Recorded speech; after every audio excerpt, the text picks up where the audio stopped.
One drama Bismil की नई episode के प्रोमो में आप देखेंगे कि मासूमा की माँ मासूमा से कहती हैं कि साहब का कोई भरोसा नहीं, कि अपनी वसीयत में यही लिख दें कि मेरी सारी जायदाद में मासूमा और उसके होने वाले बच्चे का कोई हिस्सा नहीं है, क्योंकि कोई पता नहीं है कि वो कब बदल जाए, क्योंकि उनका झुकाव अपनी पहली बीवी रिहाम की तरफ हो गया है। मासूमा कहती है कि इतनी आसानी से ये सब मैं नहीं होने दूंगी। मैंने अपने अकाउंट में इतना पैसा ट्रांसफ़र कर लिया है कि मुझे अब किसी भी चीज़ की कोई फ़िक्र नहीं है। और ये सारा पैसा मासूमा ने फ्रॉड के ज़रिए जॉइंट अकाउंट से टीटी के जॉइंट अकाउंट से अपने अकाउंट में ट्रांसफ़र किया, जिससे टीटी भी मासूमा से बहुत ज़्यादा खफ़ा है।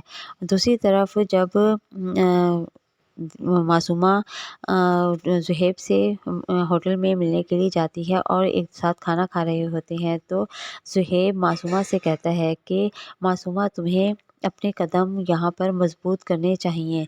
इतने में ज़ुहैब की बीवी भी वहाँ पर आ जाती है और वो मासूमा से कहती है कि तुम पीछा क्यों नहीं छोड़ देती? क्यों तुम हर औरत के हस्बैंड को अपने इशारों पर नचा रही हो और अब मेरे हस्बैंड का तुम पीछा पकड़ लिया है। आखिर तुम क्या चाहती हो? जिस पर मासूमा ज़ुहैब से कहती है कि इसको देख रहे हो किस तरह ये बात कर रही है, तुम इसे कहो कि मुझसे अभी माफ़ी माँगे।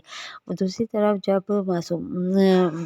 ज़ुहैब की वाइफ़ अपनी सास को बताती है कि मासूमा किस तरह से ज़ुहैब को इशारों पर नचा रही है और वो जिस तरह वो कहती है ज़ुहैब वैसा ही करता है, और वो जाकर ज़ुहैब की वाइफ़ जाकर रिहाम को भी ये सारी बातें बताती है, जिस पर ये सारी बातें टीटी सुन लेता है कि किस तरह से मासूमा ज़ुहैब को ट्रैप कर रही है, और वो जान लेता है कि मासूमा ने उसे मोहब्बत में शादी नहीं की, बल्कि उसकी दौलत के लिए उसे शादी की है। और वो जान लेता है कि किस तरह से दौलत हासिल करने के लिए मैं भी एक मोहरा था।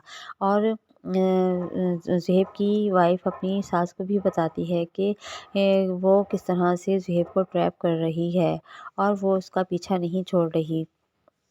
जिस पर रिहाम कहती है कि ये वारदात करने की पुरानी आदत है उसकी, और वो किसी भी घर को बर्बाद करने का बहुत अच्छे से तरीका जानती है। और चाहे किसी की शादी को 25 साल ही क्यों ना गुज़र गए हों, वो इस बात में महारत रखती है कि किस तरह से आदमी को पागल बनाया जाता है, और वो इस चीज़ में माहिर है।